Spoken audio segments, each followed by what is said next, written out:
বাবা ভালো ভিড়। অবশেষে কাকড়া মির্জাপুরে এসে পৌঁছালাম। কাকড়া মির্জাপুর।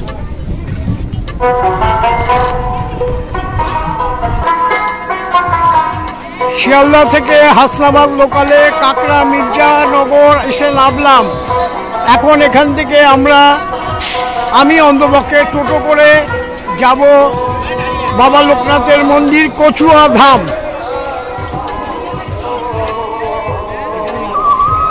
এই রাস্তা দিয়ে যেতে হবে, গেলেই আমরা টোটো পেয়ে যাব, টোটো করে যাব।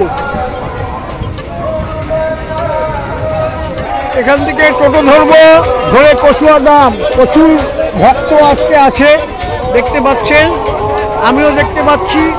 চলুন যাওয়া যাক টোটো করে। টোটো করে 10 টাকা করে ভাড়া জনপ্রতি।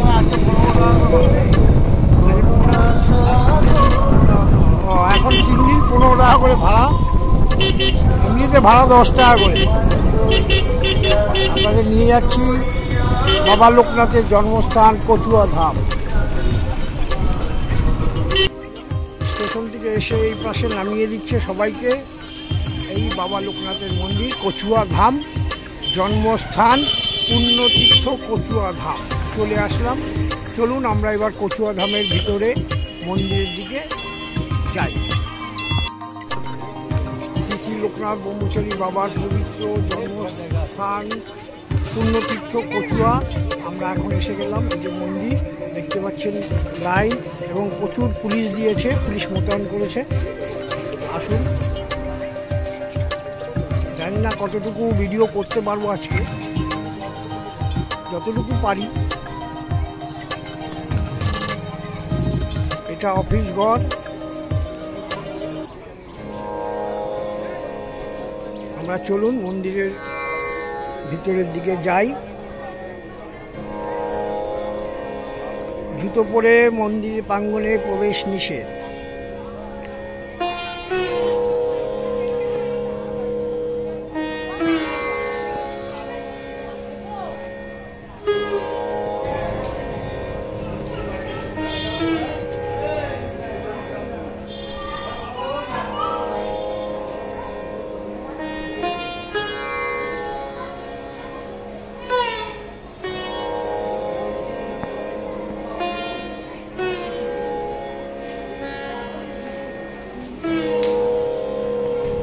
নাট মন্দির। এখান থেকে বাবা লোকনাথের পুজো দর্শন করা যায়, এটাও করতে পারবেন। জয় বাবা লোকনাথ, জয় ব্রহ্ম লোকনাথ।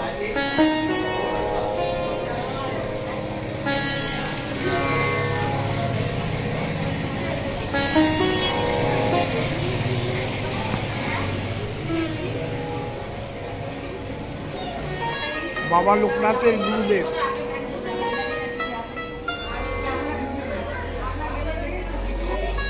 বাবা লোকনাথের মন্দিরে প্রবেশ করার আগে এখানে হর হর মহাদেব আছেন। বাবা লোকনাথের মন্দিরের সামনে কেউ ধূপকাঠি এবং মোমবাতি ধরাতে পারবেন না। এইখানে আসলে বাবার মাথায় জল ঢেলে আপনারা এখানে ধূপকাঠি জ্বালাতে পারবেন। জয় ভোলে বাবা। আপনারা এখানে এসে ধূপকাঠি এবং মোমবাতি দেখাতে পারবেন সরাসরি।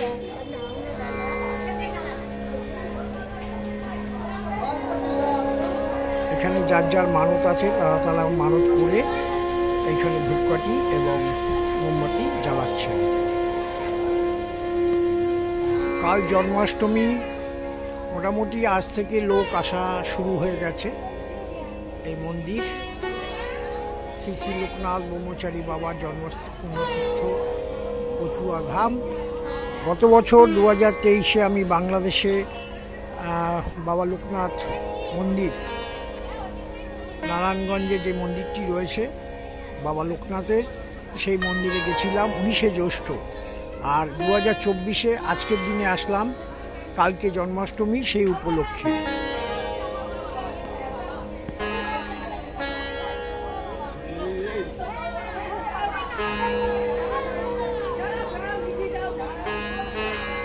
এখানে প্রচুর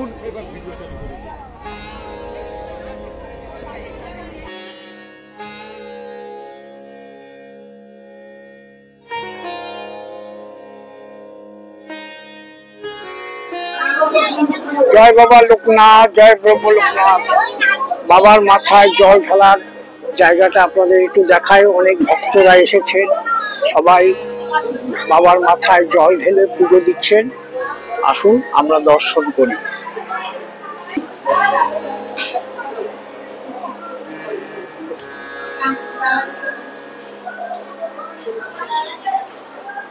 এখানে সবাই বাবা লোকনাথের মাথায় জল ঢালছে, আপনারা এখান থেকে দর্শন করুন।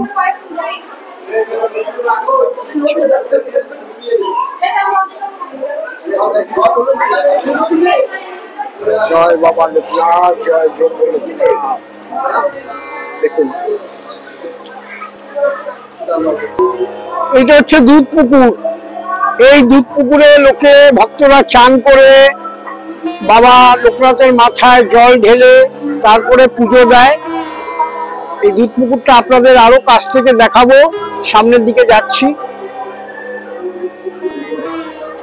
এই দুধ পুকুরে ভক্তরা চান করে পুজো দিচ্ছেন।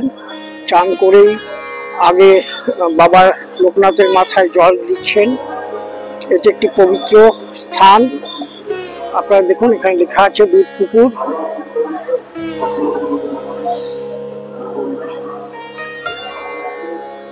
এই পুকুরে, এই দুধ পুকুরে বাবা লোকনাথ 11 বছর বয়সে এখানে চান করে তার বাল্যবন্ধু বেণী মাধব এবং তার গুরুদেব ভগবান গুরুদেবকে নিয়ে আমাদের তীর্থস্থান কালীঘাটে গেছিলেন এবং এই পুকুরে কিন্তু বাবা লোকনাথ চান করতেন।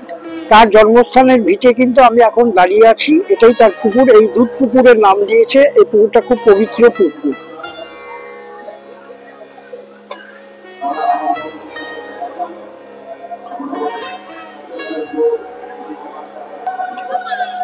ভক্তরা এখানে চান করছে, চান করে এসে এইখানে বাবার মাথায় জল ঢালছে। জল ঢেলে যারা মন্দিরের ভিতরে মোমবাতি জ্বালাতে পারছেন না, বাবা লোকনাথ যেখানে, এটাই ভিটে বাবা লোকনাথের ভিটের স্থান হচ্ছে এটাই। এখানেই মন্দির করা হয়েছে এবং যারা চান করে উঠে বাবার মাথায় জল ঢেলে ধূপকাঠি দেখাচ্ছেন, এইখানে ধূপকাঠি দেখার জায়গা। এবং এখনই লাইন পড়ে গেছে বাবা লোকনাথকে দর্শন করার জন্য। বাবা লোকনাথের মন্দির থেকে বেরিয়েই এদিকে স্টেশন, এদিকে টাকি রোড মানে বাস স্ট্যান্ড, আর পাশেই আছে বেণী মাধবের বাড়ি, মানে বাবা লোকনাথের বাল্যবন্ধুর বাড়ি। চলুন দেখান। এই যে বেণী মাধব তোরণ লেখা আছে, এটা হচ্ছে বাবা লোকনাথ বন্ধুর বাড়ি। চলুন যাওয়া যাক মন্দিরের ভিতরে, তোরণের ভিতর। এই রাস্তা দিয়ে যাচ্ছি। চলুন বেণী মাধবের বাড়ি যদি দেখতে পাই আপনাদের নিশ্চয়ই দেখাবো। বাবা লোকনাথের বন্ধু বেণী মাধবের বাড়ি এই রাস্তা দিয়ে যেতে হবে, গিয়ে ওই পাশে যেতে হবে। চলুন আমরা যাই, দেখার সুযোগ পাই নিশ্চয়ই আপনাদের দেখাবো। বৃষ্টি হচ্ছে, প্রচুর কাদা, কাদার মধ্যে দিয়েই যেতে হচ্ছে। শ্রী শ্রী বেণী মাধবের বন্দ্যোপাধ্যায়ের জন্মভিটে আপনাদের দেখাই। এখানে বেণী মাধব থাকতেন, তার জন্মভিটেটা এইভাবেই রয়ে গেছে। আপনাদের দেখালাম। মন্দিরের দরজা বন্ধ, তবু এখান থেকে যতটুকু পারছি আপনাদের দেখার সুযোগ করে দিচ্ছি।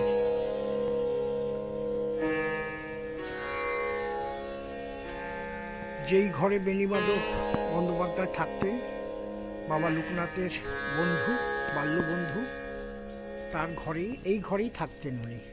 সেই ঘরটাও আপনাদের দেখাই, বেণী মাধব বন্দ্যোপাধ্যায়কেও দেখিয়ে দিই। এখানে পুজোতে হয়। বাড়িটা যেরমভাবে ছিল সেরমভাবেই পড়ে রয়েছে, মাটির বাড়ি।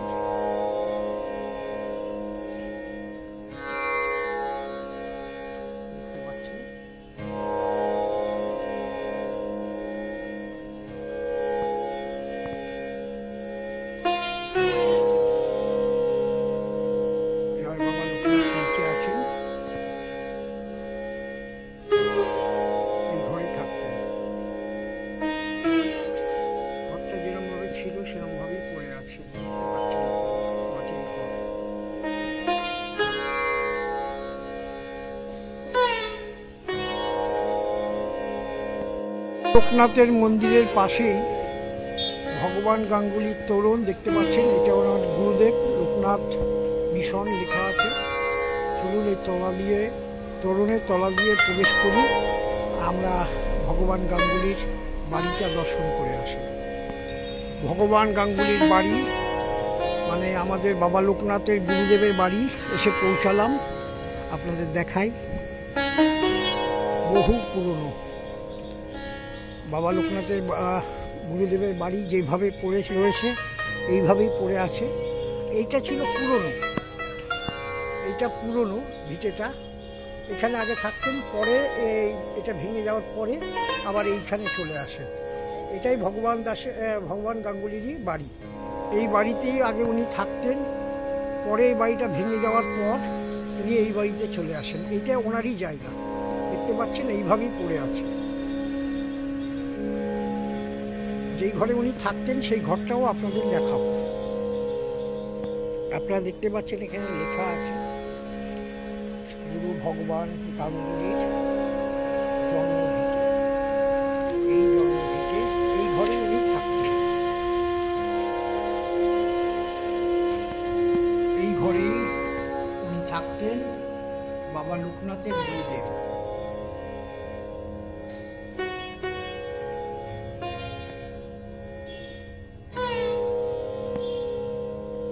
এটাও একটি ঘর দেখতে পাচ্ছেন, বহু পুরনো। ভগবান গাঙ্গুলির বাড়ি, এই বাড়িতেই আমাদের বাবা লোকনাথের গুরুদেবের বাড়ি। আপনাদের দর্শন করালাম।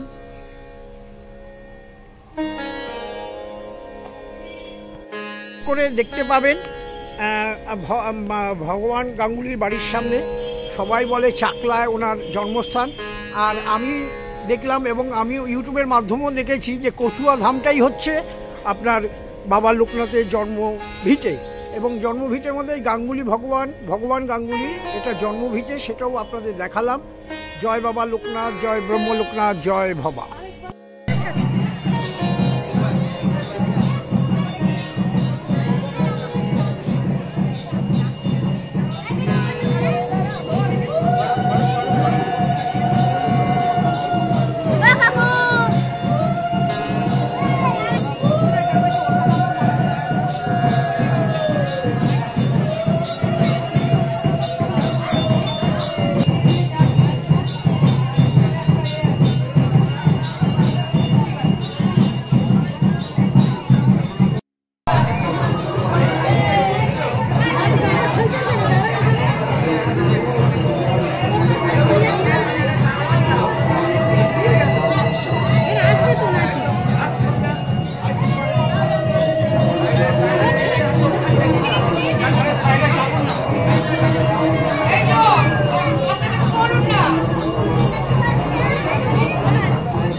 লোকনাথ, জয় ব্রহ্ম লোকনাথ।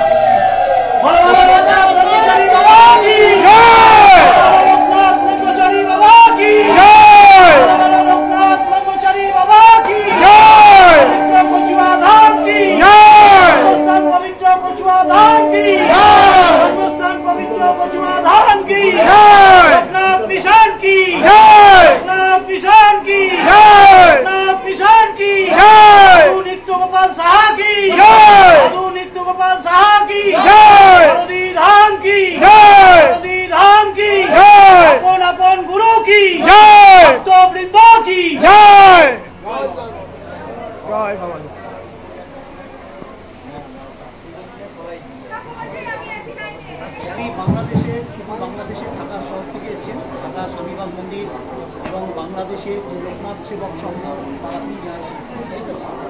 আপনি যে আমাদের আজকে এই পবিত্র কচুয়াধাম বাবার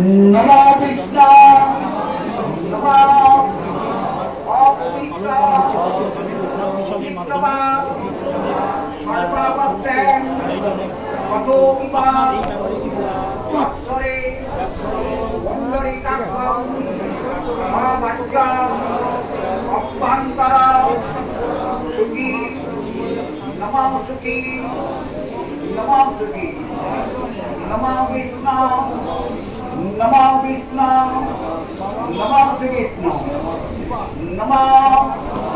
শিবকল্প মহাযোগী জটাযুত সমান্বিতাম আজানু লম্বিত বাহু দণ্ড কমণ্ডলু শোভিতাম শ্বেতবস্ত্র পরিধানম তাপনাসম লোকেশ্বরম ব্যগ্রচর্ম আসনাস্থিত পিতারোক্ত মহেশ্বরম তমেব ব্রহ্মা তমেব বিষ্ণু তমেব শিব শঙ্কর সচ্চিদানন্দ স্বরূপায় পূর্ণব্রহ্ম রূপং স্বয়ং নমঃ যোগীন্দ্রায় নমঃ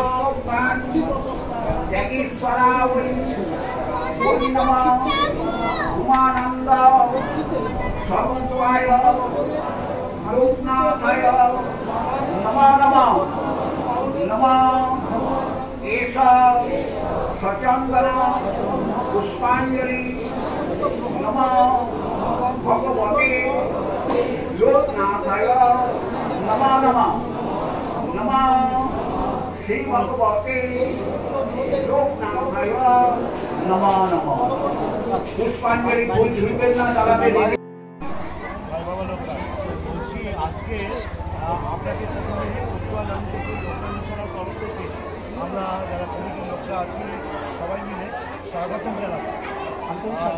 শুধু লোকনাথ মিশন কচুয়াতে নয়, আপনাকে বেঙ্গলে মানে ওয়েস্ট বেঙ্গল এবং ভারতবর্ষে, যেহেতু আপনি শুধু আমাদের প্রতিবেশী রাষ্ট্র বাংলাদেশ থেকে, তো আপনাকে আমি সরাসরি কয়েকটা প্রশ্ন করতে চাচ্ছি। যেটা হচ্ছে, দেখুন আজকে বাবা লোকনাথের যে প্রচার প্রসার হয়েছে বাংলাদেশে বা ভারতবর্ষে, তাতে লোকনাথ মিশনের অবদান আছে ভারতবর্ষে এবং আপনাদের বাংলাদেশের স্বামীবাগে অনেকটাই প্রচেষ্টা আছে আপনাদের যাই হোক। এখন এই থেকে আমাদের ভক্তদের মধ্যে একটা বিভ্রান্তি তৈরি হচ্ছে যে জন্মস্থান, এই জন্মস্থান কোথায় ব্যাখ্যাটার জন্য আপনার একটা সমস্যা আছে। কারণ দুটো জিনিস দেখুন, একটা কোনো ঐতিহাসিক মানে ভগবানের যদি কোনো এস্টাবলিশমেন্ট করতে হয় জন্মস্থান, সেখানকার ঐতিহাসিক এবং ভৌগোলিক ব্যাখ্যার দরকার হয়। দেখুন আমরা মনে করি যে এখানে আমাদের কাছে ঐতিহাসিক এবং ভৌগোলিক ব্যাখ্যার যথেষ্ট পরিমাণ আছে কচুয়ার ক্ষেত্রে। আপনি তো অনেক লেখাপড়া করেছেন বা অনেক কিছু লিখেছেনও এবং সারা বাংলাদেশে আপনার বই চলে, সেই প্রেক্ষিতে আপনাকে আমরা একটা বাংলাদেশের গবেষক হিসেবেও চিহ্নিত করতে পারি। সেই হিসেবে আমি বলবো যে আপনার দৃষ্টিভঙ্গিতে নয়, তথ্য ভিত্তিতে, আপনার দৃষ্টিভঙ্গি নয়, তথ্য ভিত্তিতে বাবার জন্মস্থান হওয়া উচিত হয়েছে, এটা যদি আপনি বলেন। ধন্যবাদ। আমি 1996 সালে প্রথম আমাদের সভাপতি অনিল মুখার্জি বাবু চিঠি নিয়ে এই পশুরাম এসেছি। সম্ভবত সেদিন মঙ্গলবার ছিল। আমি এসে আপনাদের অফিস ধরে গিয়ে আমার পরিচয় দিয়েছি। কিছুক্ষণ পরে এক মুসলিম ভাগ্য বেশি বয়স না, 30-35 বছর এসলো, আমার পাশে বসলো। জিজ্ঞেস করলাম, আমি ওনাকে জিজ্ঞেস করলাম আপনি এখানে কী করেন? উনি বললেন যে আমি এই রাস্তাটা ঝাড় দিই, পরিষ্কার ঝাড় দিই করতে। আমি কি আপনি কি প্রতিদিন এখানে আসি? কদিন আমি প্রায় আসি, যখন এইটা পরিষ্কার করি। আমি বললাম যে আপনি বাবার সম্পর্কে কী জানেন? বলো যে আমার নানি বাবার দাইমা ছিল। আগে অসুখ ধরে যখন সন্তান প্রসব হতো তখন তারা ছাত্রী হিসাবে কাজ করতে এদেরকে দাইমা বলা হয়। আগে তো নার্সিং হোম ছিল না, আর হসপিটালও ছিল না। তখন আমি বললাম যে এটা আপনি কার থেকে শুনতেন? বলো যে আমার নানি বলে গেছে। এখন এই শ্রুতিটাই আমাদের কাছে একটা তথ্য। আমি এছাড়া কোনো অকথ্য প্রামাণ্য দলিলটা আমাদের কারো কাছে নেই। না, আমি যে প্রশ্নটা করলাম ভৌগোলিক অবস্থা, সেই এরপরে আমি এখানে ছিলাম, এখানে কথাবার্তা বলে আপনার ভগবান রামগুলির বাড়ি দেখে গেলাম, বনি মাধবের বাড়ি দর্শন করলাম, ওখানে প্রসাদ করলাম। পরে বিকেল 4টার দিকে আমি করছিলাম চাকলাতে গিয়ে তখন সেখানকার মালিক খাবে উনি আমাকে রিসিভ করলে উনি আমার ব্যবস্থা করলেন যে এই ব্যাপার। আমি ওনার কাছে জিজ্ঞেস করেছিলাম। পরে আমি বললাম যে বলো যে হ্যাঁ এটা ঘোষাল বাড়ি। এখন তাদের ঘোষাল বাড়ির এই ধরনের কোনো ঐতিহাসিক ডকুমেন্ট বা কাগজপত্র কি আপনাদের কাছে আছে? বলে যে ঠিক আছে, আপনি চাচ্ছেন আমি আপনাকে। এরপর আমাকে প্রসাদ পাইয়ে উনি নিয়ে গেলেন ওই দিঘির পরে। এই যে বলে যে বাবা এখানে স্নান করতে, এইটা ওনাদের আবার কিছু ছিল ওই সে বললো। পরে আমি ওনাকে প্রশ্ন করলাম যে তাহলে বাবার বাল্য সখা বেনিবাদবেন কোথায়? এই প্রশ্নটা করার পরে উনি একটু চুপ ছিল। আমি বললাম বেনিবাদবের বাড়ি তো আমি ওখানে দেখে আসছি। তাহলে আপনাদের এখানে যদি কোনো বেনিবাদবের বাড়ি থাকে তাহলে ওই বেনিবাদবের বাড়ি বাল্য সখার বাড়ি কি 10 মাইল দূরে হবে? বাল্য সখার বাড়ি হবে কাছাকাছি। আর আমরা যেটুকু ঐতিহাসিকভাবে জেনে আসছি যে গুরুদেব বাবা ভূমিষ্ঠ হওয়ার পরে পরের দিন সকালে গুরুদেব অশ্বচক ঘরে এসে বাবাকে দেখেছে, নামকরণ এবং নামকরণ পরে হয়েছে দেখেছেন এবং আশীর্বাদ করেছেন এবং এই বলে মন্তব্য করেছেন যে রাম বাবাকে রাম বলে ডাকতেন। রাম, তোর এই ছেলে অনেক বড় হয়, এই যে আশীর্বাদ। আর গুরুদেব কত দূরে যেতে পারে? তখনকার দিনে আপনার 10 মাইল হেঁটে গুরুদেব তো সম্ভব ছিল না। আর গুরুদেব তার যে ওই দিন ওনাকে আশীর্বাদ করলেন, পরে ওনার জাতকর্ম হলো, নামকরণ হলো, অন্নপ্রাশন হলো, সেগুলো গুরুদেবের নেতৃত্বে হয়েছেন বলে আমরা এই পর্যন্ত জেনে আসছি। এখন ইদানিং সুবীরবাবু যে প্রশ্নটা করেছেন যে ভক্তদের মাঝে একটা বিভ্রান্তি ছড়ানোর জন্য এই জিনিসটাকে আবার সামনে এনেছে বলে আমি মনে করি। এখন ঐতিহাসিক সত্যকে, হিস্টোরিক্যাল ট্রুথ যেটা, সেটাকে লঙ্ঘন করা যায় না, সেটাকে চাপা দেওয়া যায় না। এইখানে আমার আর দু একটা সাপোর্টিং জিনিস আপনাকে বলছি। আপনাদের কালী মন্দিরটাও কিন্তু এখনো এক্সিস্ট করছে, আছে। এই কালী মন্দিরে একসময় লোকল বাবার বাবা পুজো করতো। আর একটা জিনিস, শিব মন্দির, কালী মন্দির। আর একটা জিনিস, এখানে একটা মৌঝোলা, মৌ নদী বলে একটা বাবার এটা লেখা আছে। আপনি দেখবেন সমুদ্রনগর থেকে যখন বাবার স্থানে ঢুকছি মৌঝোলা বলে একটা জায়গা পড়ে টার্নিং পয়েন্ট, ওটা ওয়ান্স আপন টাইম ওটা একটা নদী ছিল যে নামটা মৌ নদী, যেটা বাবার বইতে লেখা। তাহলে আমরা কী হলো হিস্টোরিক্যাল সাপোর্ট হিসেবে মৌ নদী, জিওগ্রাফিক্যাল সাপোর্ট এবং হিস্টোরিক্যাল সাপোর্ট দুটোই আমাদের কাছে রয়েছে। তো যাই হোক, বাহুবল বা পয়সার জন্য কোনো কিছুকে বিকল্প করা ঐতিহাসিক সত্যকে আপাতত একটা প্রশ্নের সম্মুখীন করা যাবে, কিন্তু চিরতরে সেটাকে মোছা যাবে না বলে আমি বিশ্বাস করি। আর তাছাড়া আর একটা কথা বলি, আর একটা সাপোর্ট আমার এই মুহূর্তে মনে পড়ছে, যেহেতু এখানে ঘোষাল ফ্যামিলি রয়েছে, বর্তমানে আছে, তাদের অস্তিত্ব আছে। গাঙ্গুলি অর্থাৎ বঙ্গবন্ধু তাদের ফ্যামিলির অস্তিত্ব আছে। ব্যানার্জি অর্থাৎ বেনিমাধব ব্যানার্জি তাদেরও আছে। তো এই জিনিসগুলো বেনিমাধব এগুলো আছে, এগুলো অস্তিত্ব রয়েছে। এবার ভক্তদের উপর নির্ভর করে আমাদের দায়িত্ব হলো বুঝিয়ে দেওয়া, ভক্তদেরকে সঠিক তথ্যটা তুলে ধরা। কারণ হলো আমরা যদি এটা থেকে ব্যক্ত ঘটাই, আমরা যদি এটা থেকে পিছপা হই, তবে নেক্সট এই সঠিক তথ্যটাকে পৌঁছে দেওয়ার দায়িত্ব আপনি। অবশ্যই দায়িত্ব নিয়ে নমস্কার। আছে আমার, এবং আমি যখনই যেখানে যাই আচ্ছা, আরেকটা চেষ্টা করি। তো যেহেতু লোকনাথ ব্রহ্মচারীকে নিয়ে গবেষণা করেন, আমরা জানি যে আপনি আছেন ইদানিংকালের গবেষক হিসেবে, আপনি আছেন সুভাষ বর্মন বাংলাদেশে আপনাদের একজন আছেন লোকনাথ গবেষণা করেন, আমাদের ভারতবর্ষে হরিপদ মল্লিক আছেন, এরকম যারা আপনারা গবেষণা করছেন। এবং আপনাদের আগে যে প্রজন্ম যারা গবেষণা করতেন লোকনাথ বাবাকে নিয়ে, যারা বিভিন্ন দলিল তৈরি করে গেছেন, এরকম প্রায় 30-32টা গুরু ভগবান গাঙ্গুলির বংশ জন্মভিটে আমি দর্শন করি এবং বেনিমাধবের জন্মভিটে দর্শন করি। তো সেই জায়গায় সেই জায়গাতে আমাদের ব্রহ্মানন্দ ভারতী পরিষ্কার করে লিখে গেছেন যে হ্যাঁ, কচুয়া গ্রামই হচ্ছে গিয়ে বাবার জন্মস্থান। তো এই ব্যাপার আপনার কী মত? এই ব্যাপারে তো সিদ্ধ যারা জলের লাইনে দাঁড়িয়ে আছেন, ট্যাঙ্কি থেকে জল ভরে যাচ্ছে, জলটা বন্ধ করুন। যারা জলের লাইনে মানে সিদ্ধ জীবনী আপনি বলতে চাইছেন যে আদি গ্রন্থ এটাই, আদি দলিল বলতে গেলে এটাই সিদ্ধ জীবনী এবং ব্রহ্মানন্দ ভারতী লেখা। আর কোর্টের ব্যাপারে যে এখন ইদানিং যে প্রশ্নটা আসছে, নারায়ণগঞ্জ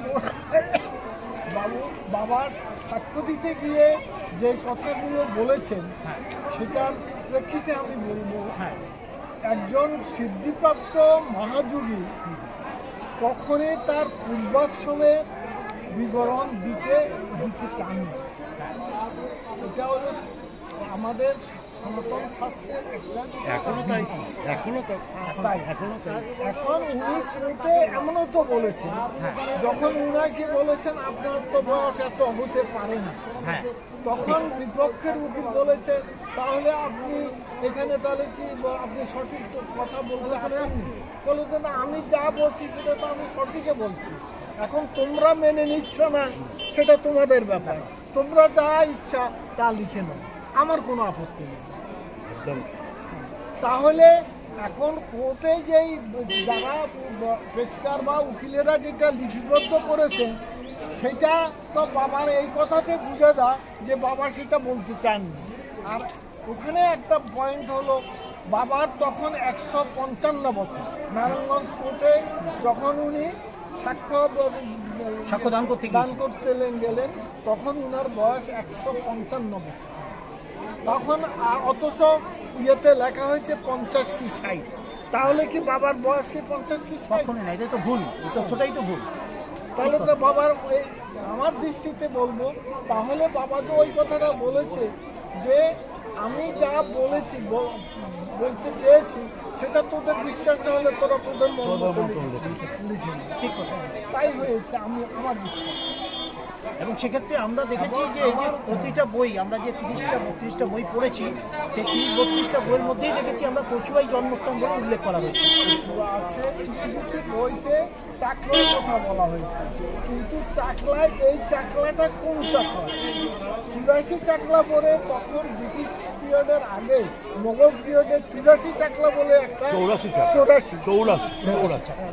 এই চাকলাটা ছিল, তখন এটাকে বলা হতো বিভাগ পরগনার মধ্যে 84 পরগনা, যেটার এখন একটা নিদর্শন আছে আপনাদের এই বাংলা, যেটা 24 পরগনা। সেই পরগনা থেকে 24 পরগনা ভাগ হইয়া ছোট হয়ে আছে। এটাও ঐতিহাসিকভাবে হয়ে আসে। এখন এই বাস্তবতার প্রেক্ষিতে অর্থাৎ এই 84 চাকলার অধীনেই ছিল এই কচুয়া গ্রাম। এটাও ছিল, ওটাও ছিল, এটাও একটা এভিডেন্স। এটাও একটা এভিডেন্স। কারণ এক সময় ওই পরগনা বল বাবার জন্মস্থান জয় বাবা লোকনাথ। এবং বাবার জন্ম